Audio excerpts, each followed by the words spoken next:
낭만서점 59회 시작합니다. 안녕하세요. 제주소년 박경환입니다.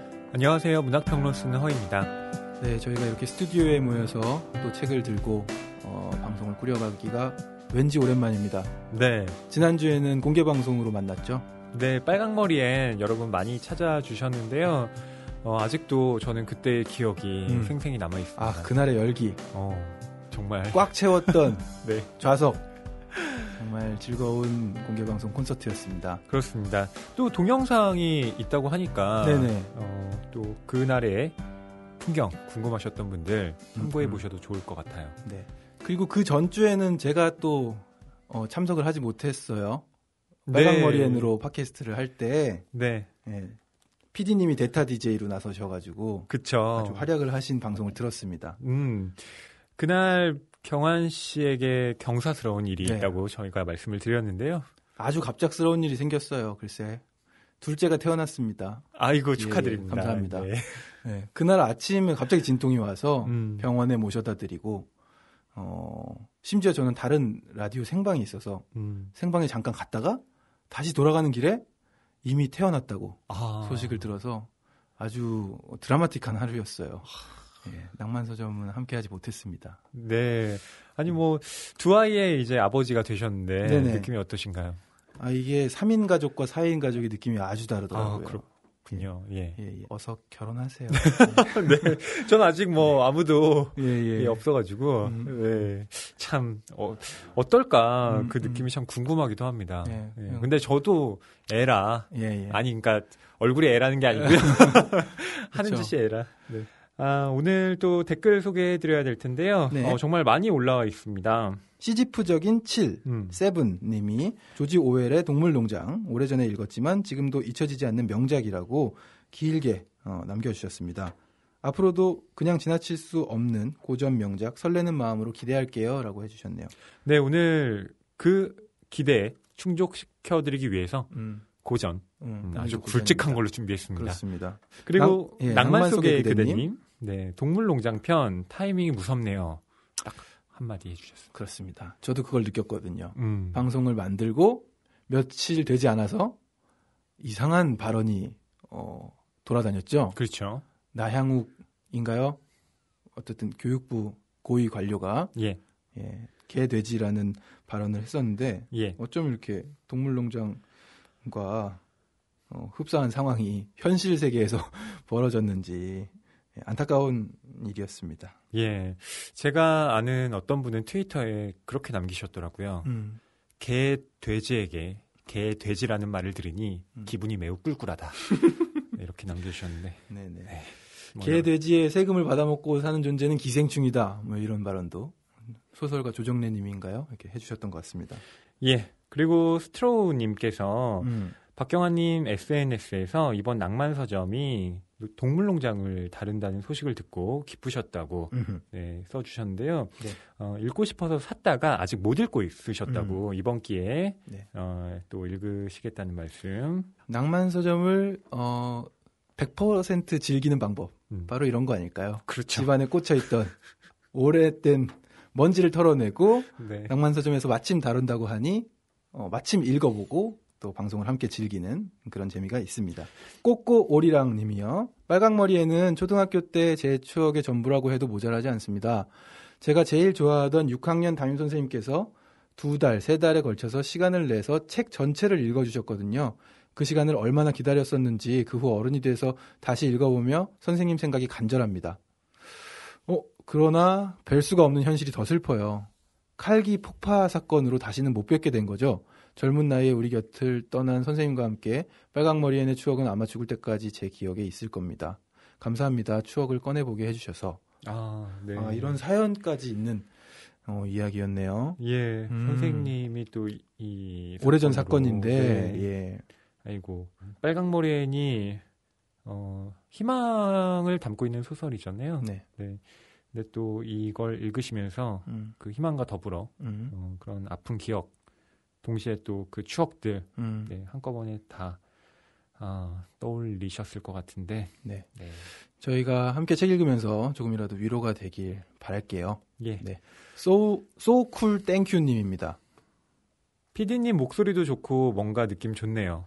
근데 경환님 안 계셔서 너무너무 아쉬웠어요.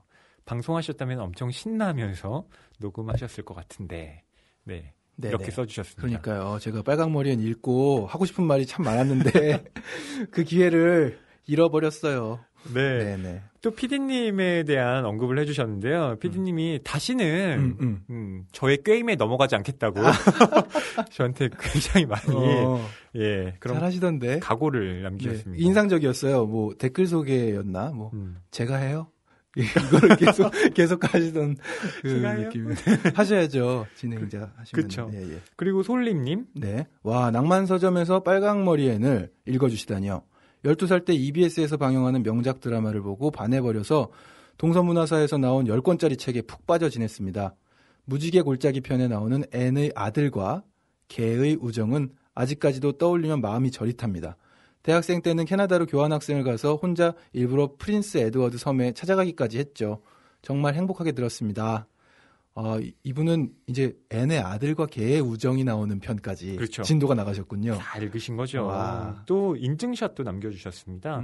네, 위에 보면 그 캐나다로 교환학생 가셨을 때 라즈베리 코디얼 예, 이거 사셨나봐요. 그 음료수. 네. 예. 그러니까 1편에서 왜 애니 그 다이애나에게 잘못 먹인 음료 있잖아요. 예.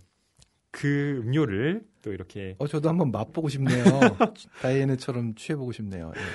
그리고 리얼 코코아 님이 또 남겨주셨는데요. 빨강머리엔 아직도 가슴 설레는 이름이에요. 학창시절 다카하다 245의 애니메이션을 학교에서 늦게 들어온 저를 위해 매일 엄마께서 비디오로 녹화해 주시곤 했었죠. 자, 그럼 댓글 남겨주신 분들 중에 두 분 선정해서 책 선물 드리도록 하겠습니다. 네. 네, 경환 씨가 먼저 한 분. 먼저 꼬꼬오리랑님께 책 선물 보내드리고요. 예, 그리고 리얼 코코아님께 책 선물 드리도록 하겠습니다. 네, 저희 공지사항에 나와 있는 메일 주소로 본인의 받으실 주소를 남겨주세요. 책이 가득한 그리고 소설을 사랑하는 책방, 이곳은 낭만서점입니다.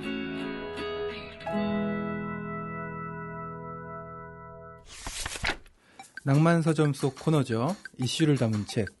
오늘은 골짜기의 백합 오노레드 발자크의 작품과 연관지어서 읽으면 좋을 책들 또 소개를 해드리도록 하겠습니다. 예, 자, 이것과 관련지어서 읽을 첫 번째 작품은 발자크와 거의 동시대인이죠. 네. 네. 조금 조사를 해보니까 한 10년 정도 형인 걸로 스탕달입니다. 네. 적과 흙. 적과 흙. 네. 이 적과 흙이라는 소설을 하면 저는 줄리앙 소렐 단번에 떠오르거든요. 이 야심 가득한 이 젊은이, 출세를 꿈꾸는 이 청년이 또 어떻게 여인들과 사랑에 빠지고 몰락해 가는지 예, 이 적과 흙에 그대로 나타나고 있는데요. 이 적이라는 것은 군인의 신분을 상징하고요. 예, 흑이라는 것은 성직자의 신분을 상징하는 색입니다. 네.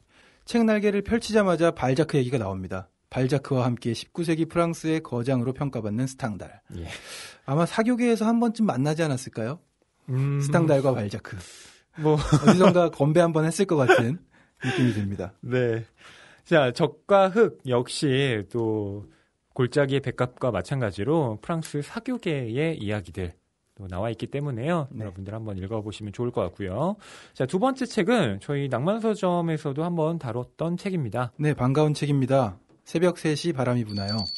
다니엘 글라타워의 소설이죠. 네. 그리고 독특했던 것은 이메일로만 이루어진 소설이었습니다. 예, 그리고 두 사람은 한 번도 만나지 않죠. 네.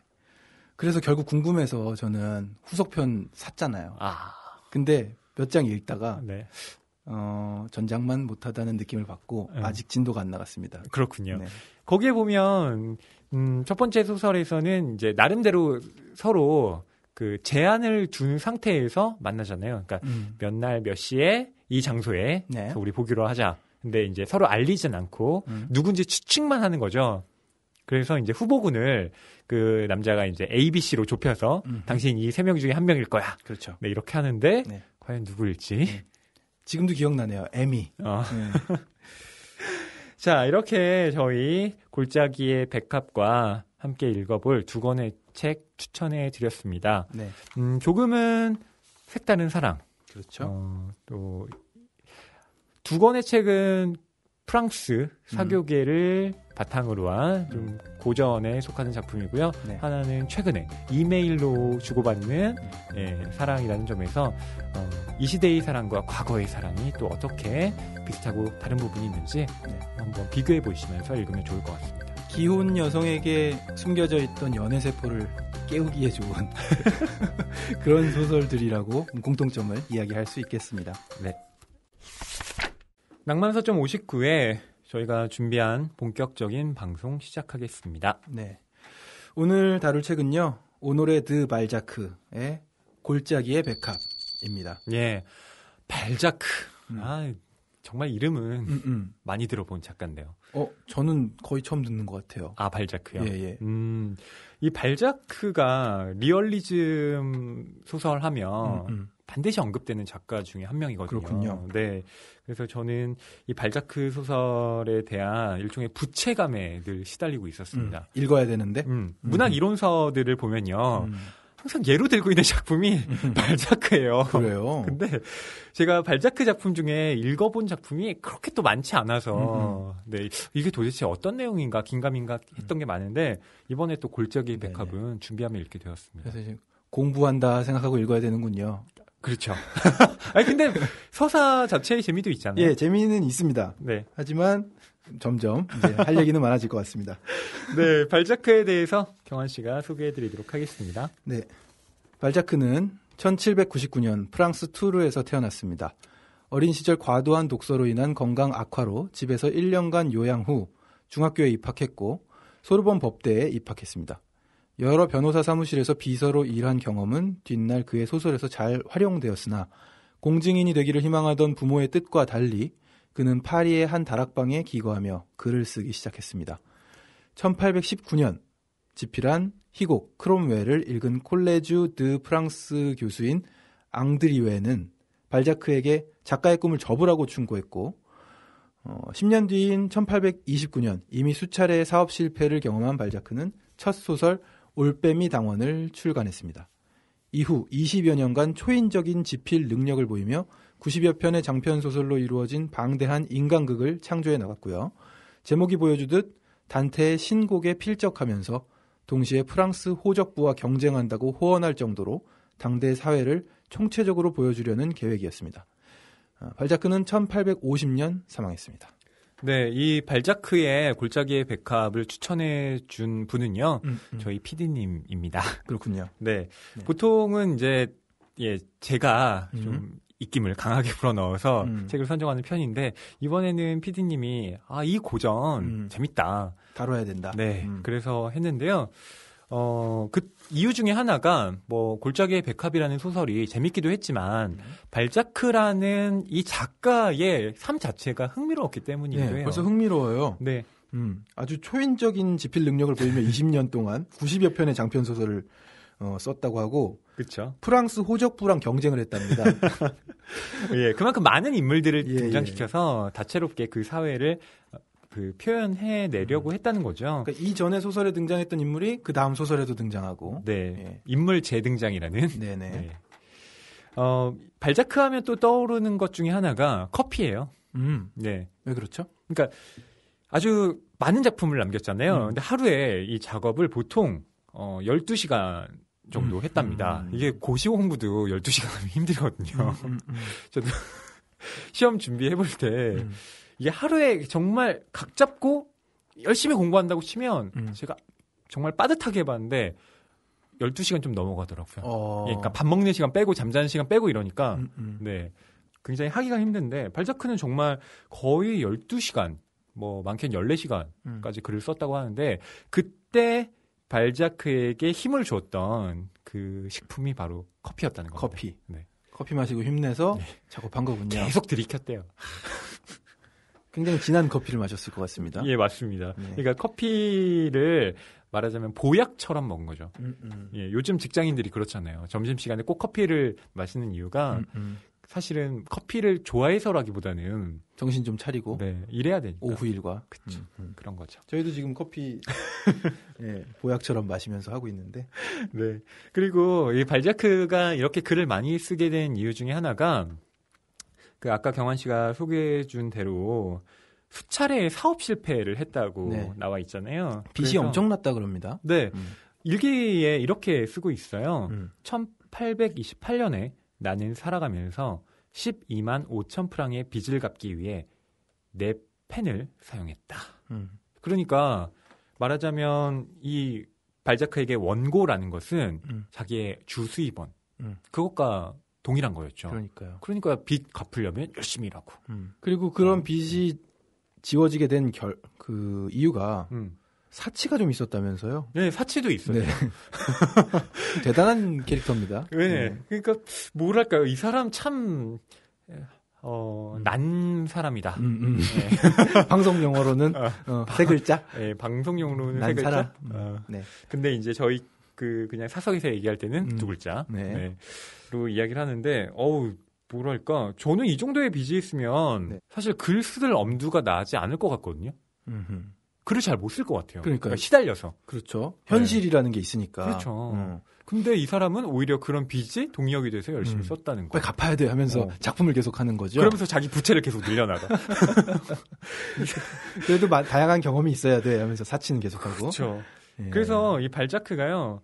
지팡이를 갖고 다녔는데 그 지팡이가 굉장히 유명했대요. 그냥 그렇죠? 나무 지팡이가 아니라 다이아몬드로 이렇게 장식을 아이고. 지팡이를 짚고 다녔다고 합니다. 그걸로 좀 빚 좀 갚지. 다이아몬드 하나 빼서. 발자크를 희화화했던 당시의 어떤 언론들은 그러니까 발자크를 등장시키면 반드시 그 다이아몬드 지팡이를 등장시켰다고 해요. 예. 네. 이런 발자크 참 원래는 법대 예, 진학을 했고 또 변호사 사무실에서 일을 하면서 부모님은 당연히 이런 법조인이 되리라고 예상을 했는데 네. 예, 소설가가 됐죠. 그렇죠. 지금 오늘 읽은 이 소설에서도 나오지만 부모님과의 갈등이 또 심각해요. 그래서 발자크 본인의 삶에서도 이렇게 부모님은 공증인이 되기를 희망하시고 예. 본인은 파리의 다락방에서 기거하면서 글을 쓰기 시작하고 벌써 갈등이 뭔가 느껴집니다. 그렇죠. 예. 그러니까 이 자신의 꿈을 이루기 위해서 이제 발자크는 말하자면 전혀 그 탄탄대로를 내버리고 이제 다른 길을 선택한 것인데 문제는 그렇게 해서 열심히 썼던 그 작품 중에 하나인 크로멜. 예, 이게 프랑스 교수 앙드리웨한테 작가의 꿈을 접어라. 너 쓰지 마. 재능 없거든? 뭐 이렇게 한 거잖아요. 그 얘기를 들은 게 1819년이고요. 네. 그러니까 불과 20살, 20대 초반에 이런 얘기를 들었으니까 저 같으면 약간 꺾일 수도 있겠다라는 생각을 했거든요. 그러니까 저같이 줏대가 약한 사람은. 그러니까 꼴레주드 프랑스 교수라고 하면 뭐 우리나라로 따지면 그러니까 프랑스의 최고 명문 학교죠. 명문 대학인데 이 꼴레주드 프랑스 교수라고 하면 예, 지금의 뭐 서울대 교수죠. 한국으로 따지면. 근데 그런 서울대 교수가 넌 재능이 없어. 이렇게 얘기하면 축되지 않을까요? 그러니까요. 그 10년간 무슨 일이 벌어졌는지 모르겠지만 수차례의 사업 실패, 쪼들림 속에서 이제 올빼미 당원을 출간하고 초인적인 지필 능력을 그때부터 또 발휘해서 방대한 인간극을 창조해 나간 것입니다. 예, 저희가 오늘은 골짜기의 백합을 다루지만 워낙 뭐 유명한 작품들이 많죠. 예, 이를테면 고리오 영감. 한국에서는 그게 유명하다면서요? 네.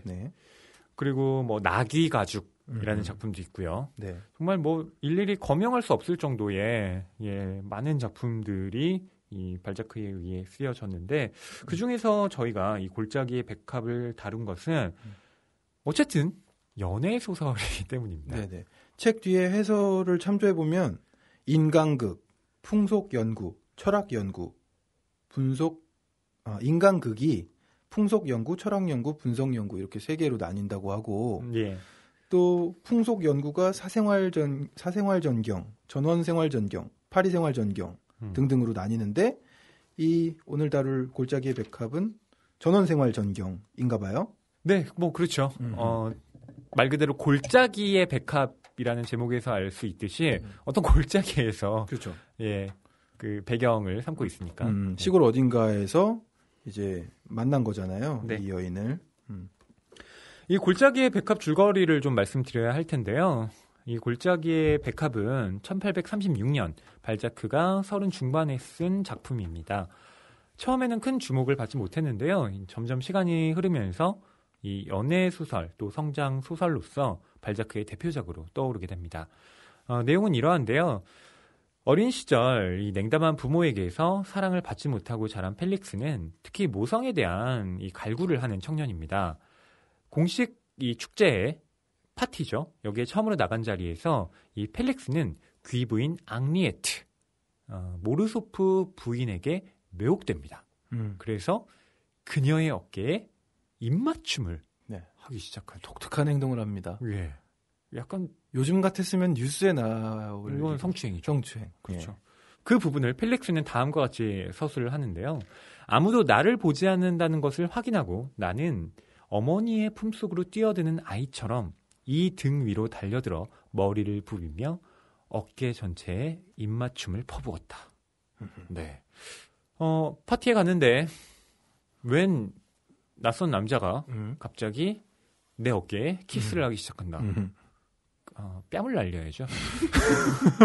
뺨을 때려야 됩니다. 그러니까요. 네. 근데 어쨌든 이 소설은 두 사람을 이어줘야 되니까 네, 그렇게 하진 않고요. 앙리에트는 당황하면서 이제 자리를 떠나고 그 펠릭스와 헤어지게 되는데요. 네. 사실은 뭐 이름도 모릅니다. 네. 예. 그 상황에서 이 펠릭스가 요양을 하러 간 곳에서 이 앙리에트를 다시 만나게 돼요. 그러니까 하필이면 요양을 하러 갔던 곳에 앙리에트가 살고 있었던 것이죠. 참 대단합니다. 네. 우연. 네. 우연히. 네. 이 앙리에트를 포함해서 그녀의 남편 또 자녀들과도 펠릭스는 안면을 트게 되는데요. 이 펠릭스는 앙리에트를 뜨겁게 사랑하지만 앙리에트는 가정이 있던 여자였죠. 그래서 그녀는 이 펠릭스의 마음을 받아줄 수가 없습니다. 육체적인 접촉을 애써 피하고 정신적인 교류를 강조를 하는데요. 앙리에트는 이 사교계에 처음 입문하게 된 펠릭스에게 여러 가지 도움을 줍니다. 네. 그러니까 연인에 대한 사랑이라기보다는 어머니가 자식을 아끼는 마음으로 그렇죠. 여러 가지 조언을 해주는데요. 그 편지가 또 굉장히 길게 맞아요. 이 소설에 나와 있기도 합니다. 그녀 덕분에 이 펠릭스는 파리 사교계에서도 큰 성공을 거두게 되고요. 공직에도 진출하게 되는데요.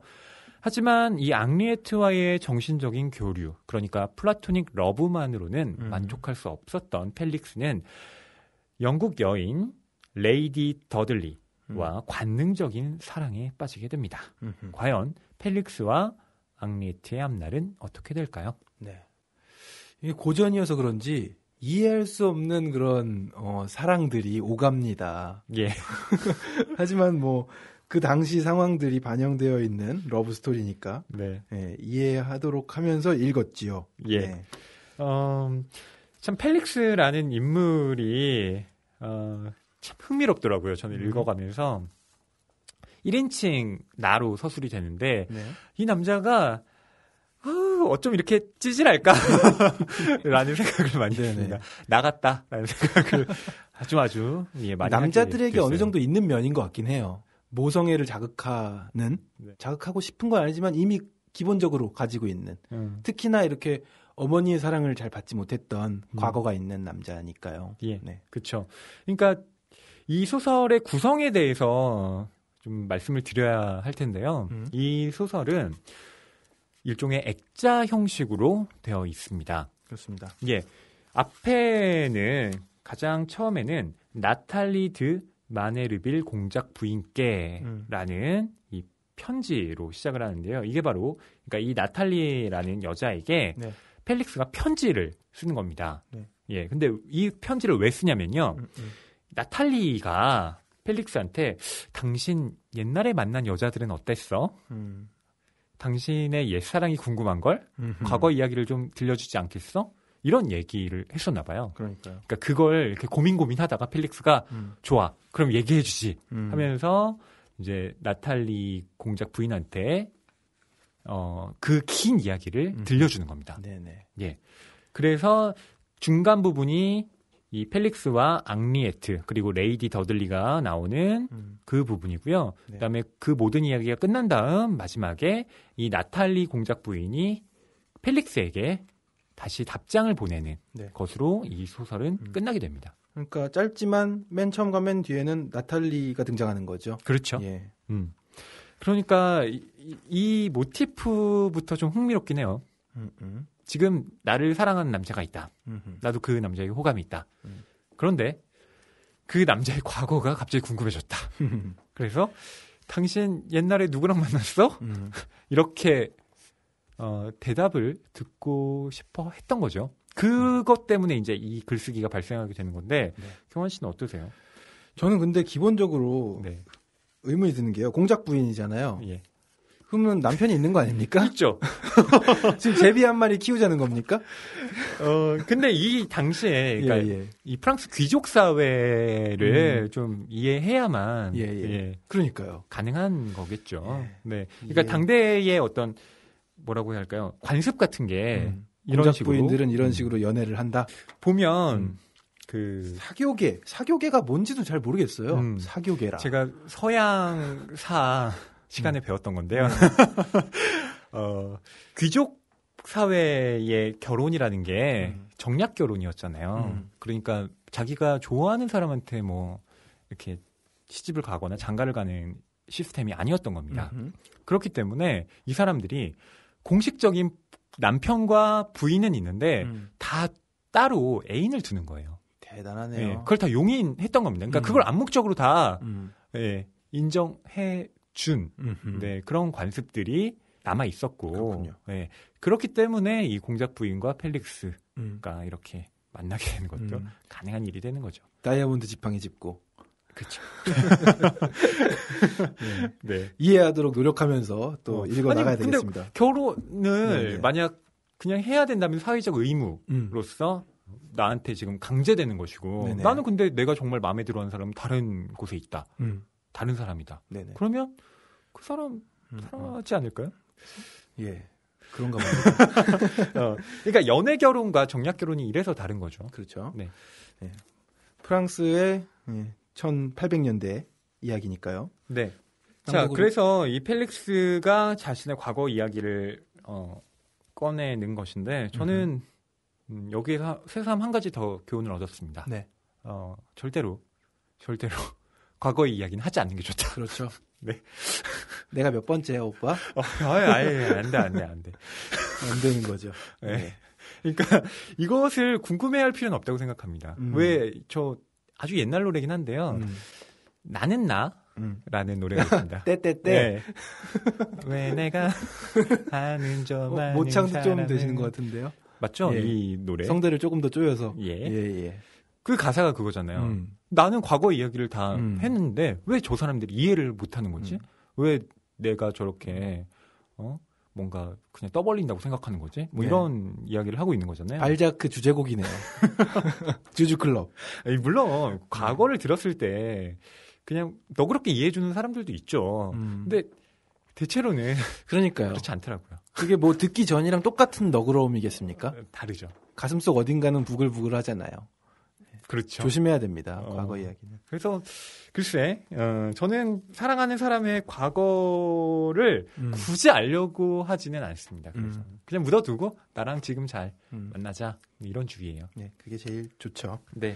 자, 이 펠릭스가 부모의 사랑을 잘 받지 못하는데요. 형과 계속 비교가 됩니다. 형은 뭐 얼굴도 잘생기고 공부도 잘하고 네. 뭐 하여튼 만능이어서 부모가 형한테만 온갖 사랑을 주고요. 소설 초반에 펠릭스는 정말 불쌍해요. 네. 그래서 뭐랄까요? 정말 부모가 이래도 되나 싶을 정도로 제대로 교육도 시켜주지 않고 용돈도 잘 안 줍니다. 네.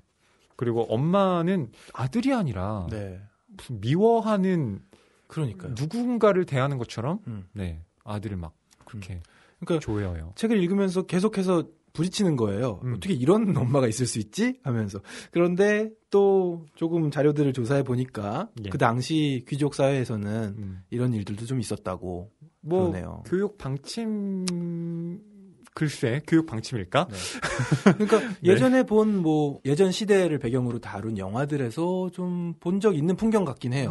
좀 엄한. 기숙사 학교에 보내고 네. 떨어져 지내고 청소년기 때도. 그렇죠. 네. 자, 그런 상태였기 때문에 이 펠릭스의 모성 결핍이라는 것이 네. 이제 이해가 되는 거죠. 그러면서 이 펠릭스가 이런 이야기를 합니다. 내 청춘을 대강 그려낸 이런 가벼운 스케치에서도 수많은 애환을 짐작할 수 있을 것이다.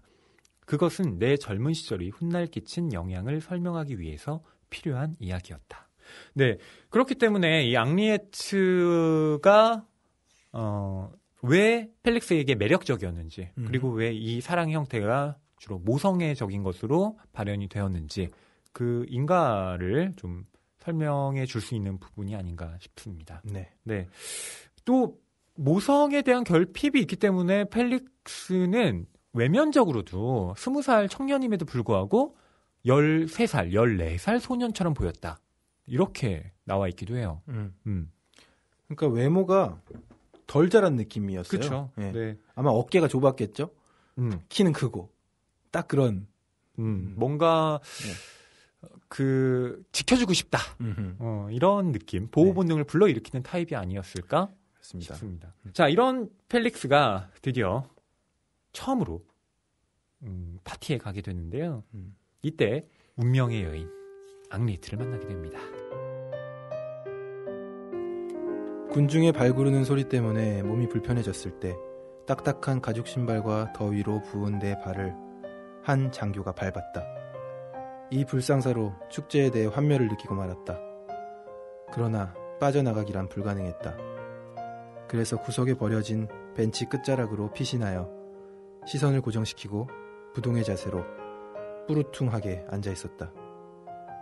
허약해 보이는 내 외모 때문에 한 여인이 나를 보고 어머니를 기다리며 졸고 있는 아이로 착각하고 둥지 위로 내려오는 새처럼 옆에 앉았다. 즉시 내 마음속에서 찬란한 동양의 시처럼 빛을 발하는 여인의 향기를 느꼈다. 내 옆자리에 앉은 그녀를 보는 순간 그녀는 축제보다 더 눈이 부셨고 그녀가 나의 축제가 되었다. 그대가 그때까지 내 삶을 잘 이해했다면 내 가슴에서 솟구친 감정을 짐작할 것이다. 나는 마치 처음으로 노출되어 수줍은 듯 홍조를 띤 희고 관능적인 어깨에 매료되어 그 위에 뒹굴고 싶은 충동을 느꼈다. 분홍빛의 어깨에는 혼이 깃들어 있었다. 매끄러운 피부가 실크처럼 햇빛 아래 눈부시게 반짝거렸다. 손보다 대담한 내 시선은 양 어깨를 나누는 선을 따라 미끄러져 내려갔다. 그리고 나는 앞을 보기 위해 떨면서 몸을 축혀 세웠다. 푸른빛이 도는 완벽한 모양의 가슴이 얇은 사로 덮여 레이스 물결 속에 포근하게 눕혀져 있는 광경이 내 눈을 사로잡았다. 머리의 모든 부분까지 무한한 쾌락을 불러일으키며 나를 유혹했다. 소녀처럼 솜털이 난 목 위로 매끈하게 내려오는 윤기 나는 머릿결, 상상력이 뛰어다니는 산뜻한 오솔길처럼 빛이 그 위에 새긴 흰 선들, 이 모든 것이 내 정신을 어지럽게 만들었다. 아무도 나를 보지 않는다는 것을 확인하고 나는 어머니의 품속으로 뛰어드는 아이처럼 이 등 위로 달려들어 머리를 부비며 어깨 전체에 입맞춤을 퍼부었다. 여인은 날카로운 소리를 질렀지만 음악 소리 때문에 들리지 않았다. 그녀는 뒤돌아서 나를 보고 말했다. 여보세요. 아, 만약 꼬마야 갑자기 왜 그러니? 라고 했더라면 그녀를 죽였을지도 모른다. 그러나 여보세요 라는 말을 듣고는 뜨거운 눈물이 솟았다. 거룩한 분노가 서린 눈빛과 잿빛 머리카락이 왕관 모양으로 둘러진 아름다운 등과 조화된 눈부신 얼굴을 보고 나는 꼼짝도 못했다. 수치심 때문에 그녀의 얼굴은 붉게 물들었다. 하지만 자신이 야기한 격정적인 몸짓임을 이해하고 뉘우침의 눈물 속에 무한한 숭배가 담겨 있음을 알아보는 여인은 용서하기 마련이다. 그녀의 얼굴은 이미 누그러지고 있었다. 그리고 곧 여왕과 같은 자태로 가버렸다. 나는 그제서야 내 입장이 얼마나 우스꽝스러운지를 자각했다. 그제서야 내가 알프스 산악지방의 원숭이처럼 망측한 옷차림을 하고 있다는 것을 깨달았다. 창피했다. 나는 방금 훔쳐먹은 사과의 맛을 음미하며 내가 빨아들인 피의 온기를 입술에 간직한 채 일말의 뉘우침도 없이 하늘에서 내려온 여인을 얼빠진 눈으로 쫓았다. 처음으로 마음의 열병을 동반하는 육체적인 욕망의 포로가 되어 황량해진 무도회장을 서성였지만 그 미지의 여인은 찾아내지 못했다. 그날 저녁 잠자리에 들었을 때 나는 다른 사람이 되어 있었다. 네, 파티에서 앙리에트와 펠릭스가 굉장히 기묘한 네. 방식으로 만나게 되는 장면이었습니다. 그렇습니다. 펠릭스는 파티에 좀 적응하지 못하고 한켠에서 쭈구리로 네. 있다가 발발 피고 막 불쌍한 상태인데요. 맞아요. 그 옆에 앙리에트가 와서 앉습니다. 여인의 향기가 느껴지고요. 근데 왜 왔냐고 하면 허약해 보이는 내 외모 때문에 네.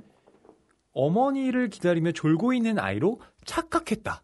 이렇게 말을 하고 있어요. 그 펠릭스가 본인 스스로 이렇게 지금 얘기하고 있는 거잖아요. 네. 그리고 지금 굉장히 짧은 순간 안에 이루어진 사건인데 아주 장황하게 묘사를 합니다. 예. 그러니까 이 소년 같아 보이는 외모라는 것이 어쨌든 굉장히 중요한 네, 그런 장치로 등장을 하고요. 이 소설 뒤에서도 보면 펠릭스가 나의 앳된 모습이 앙리에트로 하여금 내게 애착을 갖게 했다. 네, 이런 말을 하기도 해요. 영화 하나가 스쳐 지나가네요. 더 리더. 아, 네. 거기도 조금 나이가 있는 여인과 네. 소년 같은 남자 주인공의 사랑이잖아요. 자, 그런데 이 첫 만남에서 그냥 마음에 들면 들었지. 갑자기 다가가서 네, 난데없이 어깨에 키스를 퍼붓는 이 펠릭스의 행동. 이 뭔가요, 지금? 열정의 몸을 내맡겼다. 네. 이렇게 표현을 좋게 할 수도 있지만 글쎄. 정상적인 행동은 아니잖아요. 아니죠. 네, 이러면 안 되죠. 네. 네. 저라면 혼자 네. 오셨어요? 뭐 이렇게 아니, 어디 클럽 멘트 같은데? 네, 아니 그냥 갑자기 어깨 키스하는 것보단 낫잖아요. 그렇죠. 저도 네. 그렇게 생각해요. 네네. 근데 그나마 이 앙리에트가 그런 펠릭스를 용서해 줄 수 있었던 건 얘가 아직 어린애구나. 그 외모가 워낙 소년 같으니까. 네네. 그래서 그냥 얘가 좀 장난을 쳤나 보다. 네. 네, 이런 식으로 생각하고. 근데 눈물을 글썽이고 있습니다. 혼내려고 보니까 눈물을 글썽이는 펠릭스를 보고 별다른 말 없이 고고하게 가버리는 거죠. 그렇죠. 자, 이런 두 사람이 나중에 다시 만나게 되죠. 이게 다시 만나는 거에 별다른 인과관계가 없는 거죠. 예, 그냥 요양을 하러 갔는데 거기 하필이면 거기 살고 있었던 거죠. 대단합니다. 그 네, 운명인가 봐요. 운명이죠. 네. 근데 뭐 나름 발자크가 장치는 또 뒤에 다 해두긴 했어요. 네, 그러니까 우연이라는 건 어쨌든 지금 이 한 번만 딱 우연을 발생시킨 거고 나머지는 그런 우연의 남발은 없습니다. 그렇군요. 네. 자, 사랑에 빠진 펠릭스. 저는 사랑에 처음 빠진 사람들은 참 조심해야 한다는 생각을 늘 해요. 그러니까 저의 경험을 비추어봐도 그렇습니다. 네. 굉장히 서툴고 서툴죠. 당연히 서툴 수밖에 없지만 열정을 어떻게 제어해야 할지 몰라요. 네. 그렇기 때문에 위험한 사랑을 하게 됩니다. 맞아요. 자꾸 영화가 지나가는데 예. 봄날은 간다도 생각이 나네요. 라면 먹고 갈래요? 예. 라는 약간 좀 뭐랄까요. 거기선 그 여인은 이영애 씨가 먼저 예. 좀 네. 뭘 아는 여자잖아요. 그럼요. 그런데 남자 주인공 유지태는 아무것도 모르고 택시 기사 아무것도 모른다기보다는 아무것도 모를까요? 그 열정. 열정. 서울에서 택시 기사 친구랑 몇 시간 달려가지고 강릉까지 가는 그런 서툰 부분들 생각이 좀 납니다. 서툴다기보다는 그만큼 뭐랄까 보고 싶은 마음을 네. 억누르지 못하는 거죠. 그러니까요. 예. 소년 같은 사랑. 그 사랑에 빠지면 다른 건 다 제껴두고 거기에 올인하는 예. 그런 모습이 펠릭스에게서도 좀 비춰지는 것 같습니다. 예. 그러니까 저는 그런 올인하는 사랑, 모든 것을 거는 낭만적 사랑 나쁘다고 생각하지 않아요. 그러니까 그런 사랑이 있을 수 있고 저도 그런 사랑이 아름다울 수 있다고 생각하는데요. 단 한 번일지도 모르고요. 네. 근데 문제는 그 사랑이 제자리를 찾지 못할 때, 그러니까 표적을 향해서 그 상대를 향해서 제대로 가지 않을 때 비극으로 치달을 수밖에 없죠. 이미 비극의 조짐이 있잖아요. 예. 그건 바로 이 앙리에트가 가정이 있는 여자였다는 사실입니다. 펠릭스와 다시 만나게 될 때에는 그녀의 남편 그리고 자식들까지도 함께 만나게 됩니다. 원래 앙리에트의 그 명칭, 그러니까 이름이 모르소프 부인이라고 나와요. 그러니까 모르소프 백작의 아내이기 때문에 그럼 모르소프 부인 이렇게 이야기를 하는 것인데, 앙리에트라는 이름은 사실 그 숙모가 이 앙리에트에게, 그러니까 말하자면 애칭으로 부르는 애칭이죠. 이름입니다. 이 모르소프 백작, 그러니까 남편은 앙리에트를 블랑슈라고 불러요. 그러게요. 예. 제가 외국 소설 다룰 때 제일 싫어하는 게 이름 여러 개 나오는 건데 같은 인물. 그렇죠. 굉장히 많이 나옵니다. 예, 뭐 그렇죠. 근데 보면 블랑슈라는 이름은 모르소프 백작이 자기 아내를 부르는 이름이긴 한데 이건 그렇게 특별한 이름이라고 생각되지 않아요. 근데 앙리에트라는 이름은 그러니까 자기가 가장 사랑했던 숙모가 불러준 이름이었기 때문에 이걸 애칭으로 펠릭스가 부를 수 있게 해준 겁니다. 네, 그 애칭을 사용할 수 있게 펠릭스에게는 허용을 한 것이죠. 그렇죠. 네, 그만큼 각별한 사이다라고 그러니까 이미 호칭부터 차이가 나는 거예요. 네네. 남편은 블랑슈 이러는데 쟤는 앙리에트 이러니까 약간 남편 입장에서 보면 그러니까요. 네. 그것도 이해가 안 됐습니다. 이러면서 남편은 몰라? 이런 생각을 계속했어요. 남편이 뭐 알면서도 모른 척 아니면 대범한 척. 네, 남편도 정상은 아니고요. 네. 그러면서 이 요양을 와서 그쪽에서 이제 원래 거주를 하고 있던 이 모르소프 집안과 이제 관계를 맺게 되죠. 그러면서 친하게 지내게 되는데요. 뭐 아이들과도 이야기를 하게 되고 특히 이 앙리에트와 또 많은 교감을 하게 됩니다. 네네. 네. 남편 먼저 재우고 따로 이야기하고 단둘이 산책하고 네, 그런 일들이 많이 있어요. 뭐 그럴 수 있죠. 예. 네, 그럴 수 있다고 생각하는데 앙리에트가 본인도 이제 이 가정을 저버릴 수가 없잖아요. 그래서 그 펠릭스한테 내 딸과 너를 맺어주겠다. 이건 또 뭔가요? 이런 얘기를 합니다. 네. 그러니까 앙리에트의 딸이 마들렌이라는 이름을 가진 소녀인데 아직 어려요. 근데 나중에 좀 크면 너 우리 딸이랑 내가 혼인을 좀 성사시켜 볼게. 이렇게 얘기를 하는 거예요. 우리 그 멕시코 소설 달콤 쌉싸름한 초콜릿이었나요? 네. 거기서 언니랑 결혼해가지고 사랑하는 맞아요. 남자가 평생 얼마나 그 파국이 왔습니까?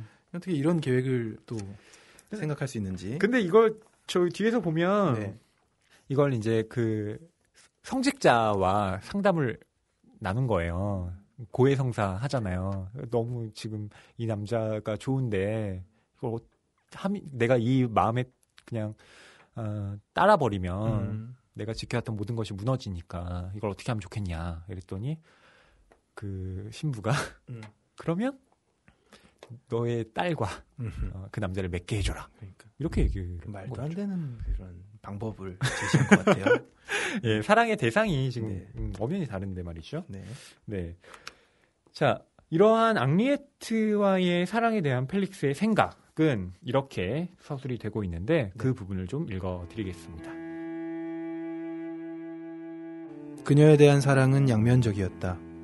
하나하나 튕겨 올려진 욕망의 화살들은 뚫을 수 없는 창공 속으로 사라졌다. 만약 당신이 젊고 혈기왕성한 내가 어째서 플라토닉한 사랑의 환상 속에 머물러 있었느냐고 묻는다면 고백하건대 내 안에는 남성이 아직 충분히 성숙되지 않았었다. 항상 아이들에게 무슨 변이라도 일어날까봐 초조해하고 항상 남편의 경로 또는 기분의 악화를 우려하며 자크나 마들렌의 병세로 고생하지 않을 때에는 그로부터 괴롭힘을 당하고 그가 진정하여 조금 쉬는 틈에는 아이들 중 한 명의 침대 곁을 지켜야 하는 이 여인을 흔들어 놓을 수가 없었다. 너무 격렬한 한마디가 그녀를 혼란스럽게 했고 요구 하나가 그녀의 감정을 상하게 했다. 그녀가 다른 사람들에게 그렇듯이 나는 그녀에게 베일에 가려진 사랑이어야 했고 다정한 힘이어야 했다. 그런데 여자인 당신은 이해할 것이다. 이런 상황에서 나는 달콤한 번민을 즐겼고 무언의 희생이 동반하는 충족감을 느꼈다. 그녀의 양심은 내게 전염되었고 보상받을 수 없지만 집요하게 헌신하는 모습이 위압적이었다. 다른 미덕들까지 하나로 묶어주는 깊고 은밀한 신앙심은 그녀의 주위에 일종의 정신적인 향을 피웠다. 그리고 나는 젊었었다. 그녀가 드물게 자신의 손등을 허락하는 입맞춤에 내 성적 본능을 집중시킬 수 있을 만큼 젊었다. 손바닥은 허락한 적이 없었다. 어쩌면 그녀에게는 그곳이 관능적인 쾌락이 시작되는 경계였는지도 모른다.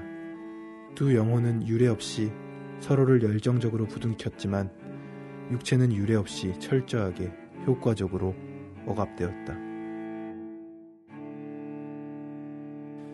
네, 사랑은 양면적인 것이었다. 예, 플라토닉한 사랑은 자신의 남성성이 아직 확고히 자리 잡지 않았기 때문에 예, 뭐 가능한 것이었다. 여자인 당신은 알 것이다.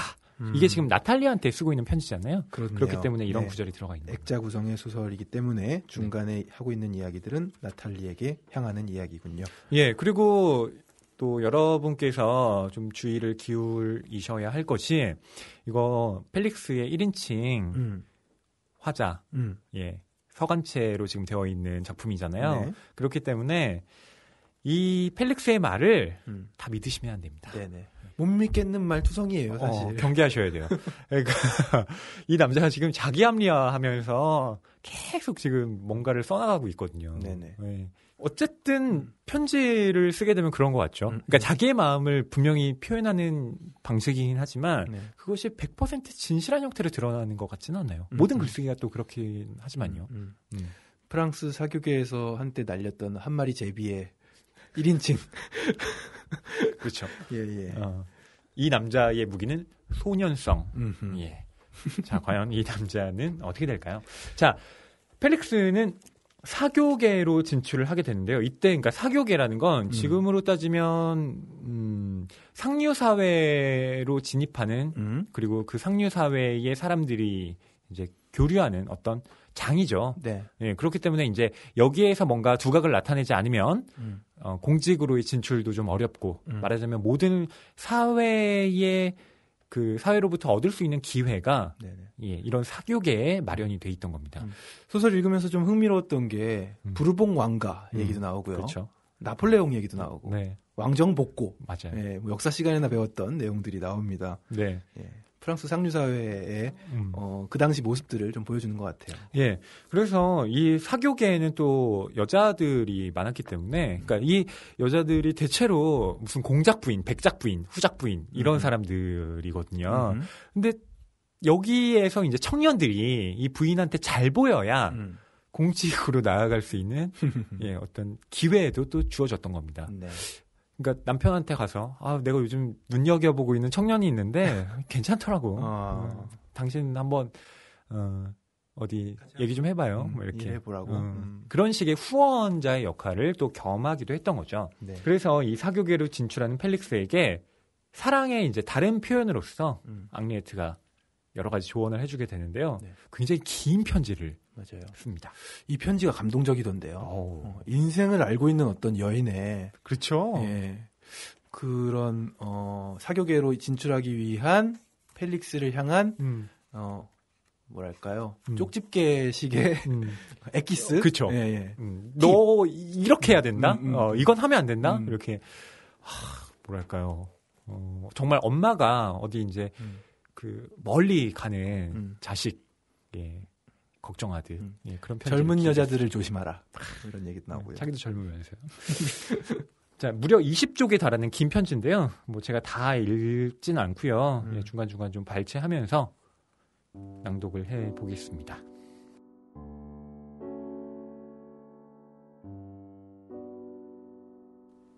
친구여, 당신이 사회의 위험을 능숙하게 헤쳐나가도록 당신에게 전해줄 내 경험의 파편들을 모으는 것은 행복한 일입니다. 나는 당신을 위해 며칠 밤 동안 이 일에 전념하면서 모성의 무구한 즐거움을 느꼈답니다. 이 글을 한 문장 쓰는 동안 당신이 영위하게 될 삶을 미리 상상하면서 나는 이따금 창가로 갔습니다. 거기에서 달빛에 비춰진 프라펠의 탑들을 바라보면서 생각하곤 했습니다. 그는 자고 있겠지? 그리고 나는 그를 지키고 있어. 젖을 먹이기 위해 자크가 깨어나기를 기다리면서 요람 안에 잠든 그 아이를 바라볼 때 느꼈던 내 인생 최초의 행복을 떠올리게 하는 황홀한 기분이었습니다. 당신은 몇 가지의 가르침으로 정신적으로 무장해야 하는 아이와 같은 어른이 아닌가요? 당신이 그토록 고통을 당한 기숙학교에서는 그런 가르침의 양분을 받지 못했지만 우리 여성들은 그것을 줄 특권을 가지고 있죠. 이제 나는 가장 심각한 문제, 여자들과의 관계에 대해 이야기하겠습니다. 당신이 출입할 살롱에서 여기저기 측은거리며 해프게 행동하지 않는 것을 원칙으로 삼아요. 지난 세기에 가장 인기가 좋았던 사람들 중에 한 명은 하루 저녁에 한 여자에게만 전념하고 아무도 거들떠보지 않는 것처럼 보이는 여성들을 선택하곤 했답니다. 사랑하는 이여, 그 사람이 자신의 시대를 지배했습니다. 그는 얼마 후에는 모든 사람들이 자신의 칭찬을 줄기차게 하리라고 현명하게 계산했던 것입니다. 대부분의 젊은 사람들은 가장 소중한 재산, 즉 인간관계를 맺는데 필요한 시간을 제대로 활용하지 못합니다. 그 인간관계란 사회생활의 절반이죠. 그들은 있는 그대로 매력적이기 때문에 조금만 잘하면 다른 사람들을 자기의 편으로 만들 수 있어요. 하지만 인생의 봄은 빨리 지나가니까 잘 활용하도록 해요. 영향력 있는 여자들과 두터운 친분을 쌓아야 합니다. 영향력 있는 여자들은 나이가 지긋한 부인들입니다. 가문들 간의 혼인관계, 모든 집안들의 비밀, 그리고 목표를 신속하게 달성할 수 있는 지름길을 당신에게 가르쳐 줄 겁니다. 그녀들은 당신을 마음으로 위할 것입니다.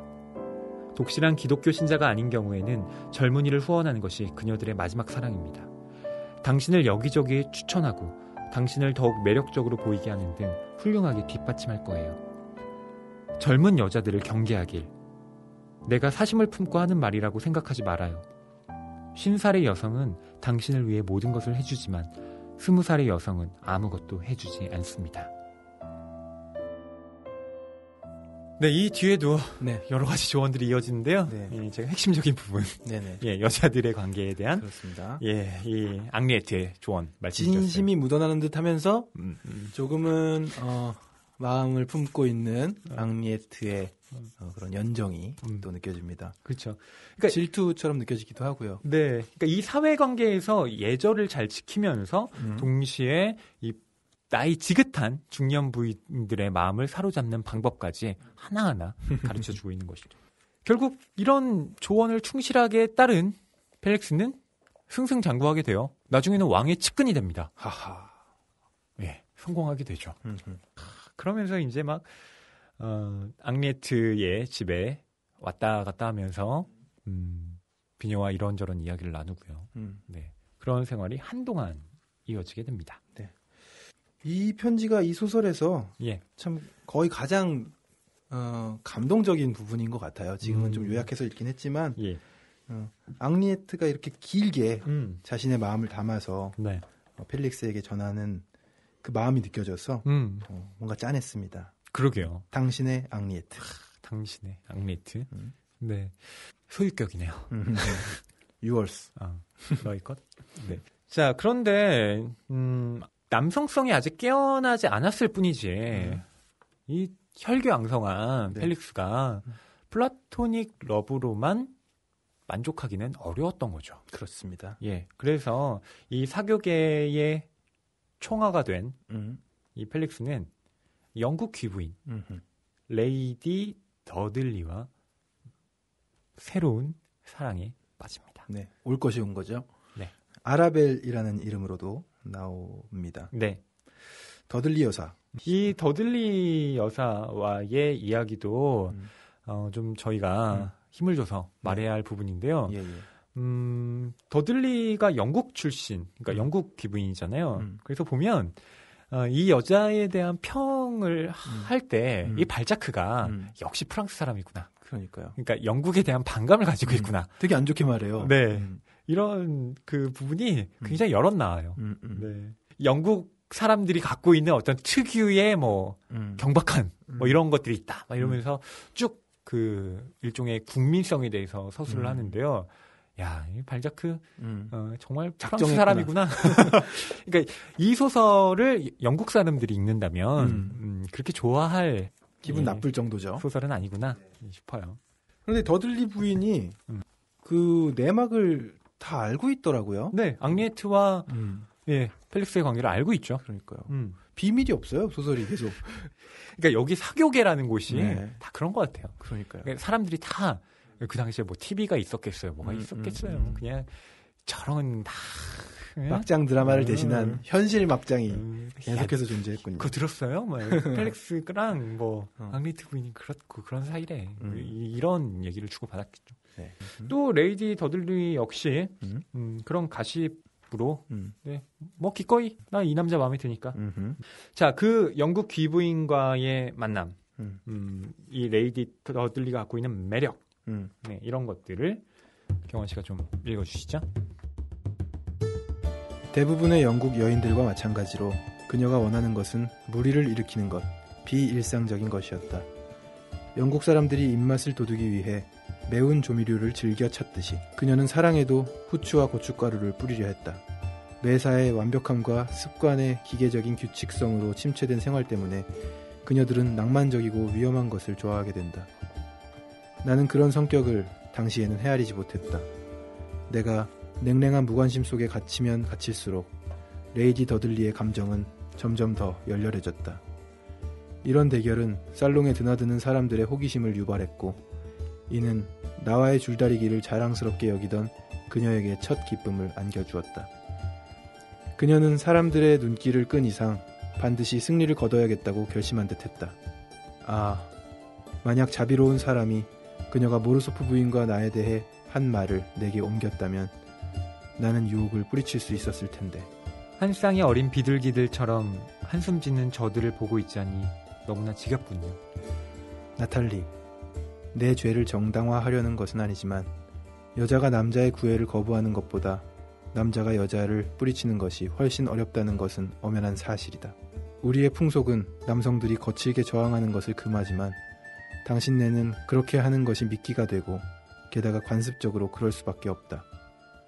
이해할 수 없는 남성적인 허영심의 잣대로는 소심함이 우스꽝스럽게 여겨진다. 우리는 당신네들에게 정숙하다는 평판을 누릴 특권을 양보하지만 역할이 바뀌면 남자는 비웃음의 대상이 된다. 내 사랑이 나를 보호하고 있었지만 나는 허영, 헌신, 그리고 아름다움이라는 삼중의 유혹에 무감각할 수 있는 나이가 아니었다. 레이디 아라벨은 자신이 여왕으로 군림하는 무도회에서 자기가 받은 찬사들을 모두 내 발치에 갖다 바치곤 했다. 자신의 차림이 내 마음에 드는지 내 눈빛을 살피고 그렇다는 것을 알았을 때, 기뻐서 전율할 때 나는 그녀의 감동에 감동했다. 게다가 나는 그녀를 피할 수가 없었다. 나는 외교계의 인사들이 보내는 몇몇 초대에 응하지 않을 수 없었고 그녀는 높은 신분으로 인해 모든 살롱을 출입할 자격이 있었다. 그리고 원하는 바를 얻기 위해 여성들이 발휘하는 능란함으로 안주인에게 부탁하여 내 옆에 앉았다. 그리고 내 귀에 속삭였다. 내가 모르소프 부인처럼 사랑받는다면 당신에게 모든 것을 희생하겠어요. 그녀는 웃으면서 가장 소박한 조건들을 제시했고 무조건 남의 이목을 조심하겠다고 약속하거나 단지 나를 사랑할 수 있게만 해달라고 애원했다. 어느 날 그녀는 소심한 성격과의 타협과 젊은이의 억제할 수 없는 욕정을 동시에 충족시키는 다음과 같은 말을 했다. 항상 당신의 친구로 남을게요. 그리고 당신이 원할 때 연인이 되어드리겠어요. 결국 그녀는 내가 의리 때문에 항복할 수밖에 없도록 내 하수인을 매수하여 일을 꾸몄다. 사교계 모임에 너무나 아름다운 모습으로 나타나 내 욕정을 자극했다고 확신한 어느 날 저녁, 그녀는 내가 집에 들어가는 시간에 그곳에 와 있었다. 이런 대담한 행동이 영국 전역에 떠들썩하게 전해졌고 영국의 귀족들은 가장 아름다운 천사의 추락을 지켜보는 하늘처럼 아연실색했다. 레이디 더들리는 영국의 최상류층에서 추방되었고 그녀에게는 막대한 재산만이 남았다. 그녀는 자신이 치르는 희생으로서 이 유명한 재앙의 원인을 제공한 덕성스런 여인을 가리려 했다. 레이디 아라벨은 성전 위에 앉은 악마처럼 열기로 가득한 자기의 왕국의 가장 풍요로운 지방들을 보여주는 것을 즐겼다. 예, 이 레이디 더들리 부인, 야, 참 적극적입니다. 여성입니다. 네. 그리고 순정파로 보여지기까지 하는데요. 정말 남자로서 거부할 수 없게끔 계속해서 구애를 하는 모습이네요. 참 그렇게 앙리에트 사랑한다고 참 펠릭스가 네네. 앞에서 정말 많이 얘기를 하잖아요. 그렇죠. 근데 넘어가는군요. 그렇죠. 네. 꽤 많이, 그러니까 본인이 스스로 얘기하는 거라서 믿을 수는 없지만 꽤 많이 거부했다고, 버틸 만큼 버텼다고 지금. 굉장히 교묘하게 합리화하고 있지 않나요? 합리화를 하고 있는 것 같습니다. 이런 것이라면 난 도저히 참아낼 수가 없다. 누구라도 굴복할 수밖에 없을 것이다. 뭐 이런 식으로 이야기를 하는데요. 한마디로 뭐 말하자면 이 앙리에트가 정신의 영역을 담당하는 한 사람이라면 이 레이디 더들리는 육체의 영역을 담당하는 그런 캐릭터라고 볼 수가 있겠죠. 네, 그렇기 때문에 굉장히 이분법적인 구분이 가능해지는 것인데 자, 이런 스캔들 과연 앙리에트가 몰랐을까요? 이걸 또 압니다. 신기해요. 아니 근데 너무 유명한 지금 스캔들이잖아요. 지금 파리 사교계에서는 야 과연 펠릭스와 레이디 더들리가 과연 연인이 될까? 네, 이게 지금 초미의 관심사인 네네. 거니까. 뭐 매스컴도 없는데 네. 그게 다 입에서 입으로 전달이 되더라고요. 네. 참 그러니까 지금 이렇게 긴 편지까지 써서 보내주고 물심양면으로 아꼈건만. 영국에서는 추방이 돼요. 더들리 여사가. 아, 더들리 여사. 네, 그렇죠. 뭐 더들리 여사도 말하자면 자신의 사랑을 위해서 포기를 거죠. 많이 했죠.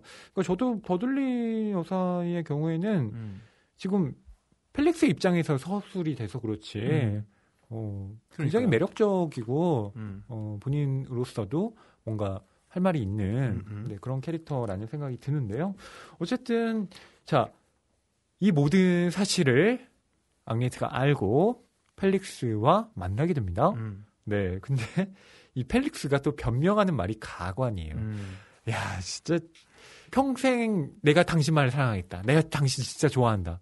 이렇게 말해놓고 지금 파리에 갔다 온 이 남자가 다른 여자와 그런 관계를 맺고 있었다. 자, 그래서 다시 나를 만났다. 어떤 기분이 드시겠습니까? 배신감? 이미 이 앙리에트 여사는 한 그 소식을 들은 이후부터 엄청나게 침울해졌다는 가족들의 증언이 있습니다. 그렇죠. 네. 사람이 확 바뀌었어요. 제 생각에는 글쎄 이건 정말 마음이 무너져 내리지 않을까요? 근데 육신도 무너져 내리죠. 그렇기 때문에. 자, 그래서 펠릭스가 이제 변명을 한다고 하는 것이 참 글쎄 저는 이게 마치 어떻게 하면 남자가 어디까지 찌질해질 수 있는가 예, 그 한 전형을 보여준다고 생각을 했습니다. 좀 네네. 읽어드릴까요? 자, 펠릭스와 이 앙리에트가 서로 대화를 나누는데 그 사실을 알고 정말 천사처럼 말을 해요. 앙리에트가 펠릭스한테. 자. 그 여자를 많이 사랑해줘야 펠릭스. 그렇게 말하는 그녀의 눈에는 눈물이 맺혀 있었다. 그녀는 행복한 내 자매입니다. 당신이 이곳에서 결코 구할 수 없는 것, 내게서 얻을 수 없는 것을 당신에게 준다면 그녀가 내게 입힌 상처를 용서하겠어요. 당신이 오라요. 나는 당신을 사랑한다는 말을 한 적도 없고 세상 사람들이 보통 사랑하듯이 사랑해준 적도 없어요. 그런데 그녀가 모성애가 없다면 어떻게 사랑하는 법을 알까요? 사랑하는 성녀여, 나는 말했다. 당신이 그녀 위에 한참 높이 떠있다는 것을, 그녀는 타락한 종족의 딸로서 세속의 여자이고 당신은 하늘의 딸이며 내가 숭배하는 천사라는 것을 당신께 설명하기에는 나는 지금 감정이 너무나 격해졌습니다. 내 마음은 온통 당신에게 가 있고 그녀는 오직 내 육체만을 소유한다는 것을 그녀도 알고 있습니다. 그래서 몹시 상심하여 가장 잔혹한 고문을 당하는 대가를 치르더라도 당신과 자리를 바꾸려 할 겁니다. 하지만 아무것도 돌이킬 수 없어요. 내 마음과 생각과 순수한 사랑, 젊음과 노년은 모두 당신의 것이고 욕정과 덧없는 열정의 쾌락은 그녀의 것이요. 내 영원한 기억은 당신의 것이고 깊은 망각은 그녀의 것입니다. 참 펠릭스 말은 잘해요. 말 정말 잘합니다. 네. 젊음과 노년은 당신의 것. 욕정과 덧없는 열정의 쾌락은 그녀. 그러니까 네. 레이디 더들리를 얘기하는 거죠. 그렇죠. 이게 또 레이디 더들리 앞으로 가면 다르게 바뀌지 않을까요? 그게 제비의 속성. 아니 뭐 제비라고 하기에는 예, 예. 네. 사교인의 속성인가요? 사교인. 네, 네. 그 말을 계속 해달라고 합니다. 이 앙리에트가 그렇죠. 벤치에 앉아서 눈물을 터뜨렸다. 그러니까 앙리에트가 그러니까 펠릭스에게 어떤 육체적인 접촉을 허락하지 않았을 뿐이지 사실 정말 정신적으로는 깊이 펠릭스를 아끼고 사랑하고 있었던 거죠. 네. 네. 그 사실이 여실히 드러나는 장면인데요. 펠릭스는 사랑을 배반하고 왔음에도 불구하고 네. 미사역으로 그러니까 다시 그 마음을 돌리려고 하는 이 남자의 전형을 보여주는데요. 글쎄요. 과연.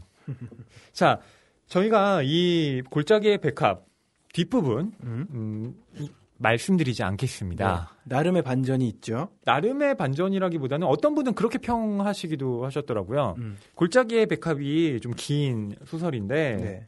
마지막 5페이지를 위해서 400페이지가 쓰여진 것이나 다름없다. 네. 이런 얘기를 하더군요. 네, 맞아요. 네. 그러니까 말하자면 반전이 숨어 있다는 것인데 네.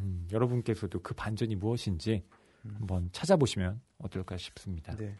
반전이라고 하면 이제 앙리에트 부인이 마지막에는 결국 세상을 떠나잖아요. 네. 네. 그리고 나서 전해진 편지, 그 편지의 내용이 되겠습니다. 네. 이 편지야말로 네. 앙리에트가 그간 펠릭스를 어떻게 생각해 왔는지 사실은 너무 늦은 편지였죠. 그렇습니다. 음악을 하나 깔고 낭독해야 되는 그런 가슴 찡한 편지가 맨 뒷부분에 있습니다. 네.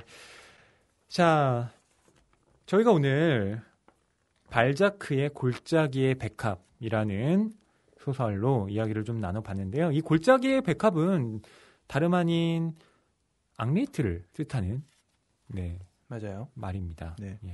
전원 생활 어딘가에서 만난 그 여인을 골짜기에 있는 백합에 비유한 거죠. 네. 뭐 이 번역어에 대해서 이게 아니다, 백합이 아니다, 은방울꽃이다. 네, 이렇게 말씀하시는 분들도 골짜기의 있는데요. 은방울꽃? 그렇죠. 근데 뭐 어쨌든 지금 번역어가 이렇게 지금 좀 통용이 되고 있어서 네네. 저희도 이 제목에 따라서 골짜기의 백합이라고 말씀을 드린 거고요. 네. 자, 이런 말하자면 기혼 여와 미혼남의 플라토닉 러브. 두 글자로 줄이면 불륜? 아니 근데 이게 불륜이라고 예. 하기에는 글쎄요. 그렇죠. 시대 상황이 또 고려돼야 되는 점이 있는 거죠. 뭐 남이 하면 불륜이고 내가 하면 로맨스라고. 근데 그러니까 불륜이라는 말이 참 저는 뭔가 싶어요. 보면 그게 과연 윤리를 저버린 것일까? 이런 생각도 들고요. 간통죄도 폐지된 이 마당에 좀 법비 뭐 꼭 예. 폐지돼서라기보다는 좀 그럴 수도 있다고 생각해요. 네네. 아직 결혼 안 해서? 막 이래. 네. 자, 경환 씨는 오늘 이 작품 어떻게 읽으셨나요? 네, 뭐 읽는데 오랜만에 좀 힘이 든 작품이었습니다. 아무래도 쓰여진 시기가 200년 전이잖아요. 200-300년 전인데. 예. 그래서 그런지 문장을 하나하나 읽어나가는 속도가 굉장히 더뎠고요. 예. 그럼에도 불구하고 이야기 전개가 가져다주는 그 쫄깃함, 네. 따라가면서 격정적으로 느끼게 되는 등장인물들의 심리들 재미있게 읽었습니다. 네. 저는 요즘 사랑과 전쟁 류의 그런 드라마들 지금 케이블 TV에서도 많이 하고 있잖아요. 많죠. 네. 근데 그것에 아주 세련되고 또 뭔가 훨씬 더 긴장감 있는 고전 예. 그런 그 재미를 주는데 이 골짜기의 백합 아주 충분한 소설이라고 생각합니다. 여러분들이 발자크라는 이름에 눌려서 작품을 보기 어려우셨다면 적어도 이 골짜기의 백합은 연애 소설로서 한번 읽어볼 만한 그런 작품이라는 생각이 들고요. 또 여러분 많이 댓글 남겨주시면 감사하겠습니다. 네, 낭만서점 59회 오늘의 드 발자크의 골짜기의 백합편은 여기서 마무리하도록 하겠습니다. 다음 주에 다시 만나요.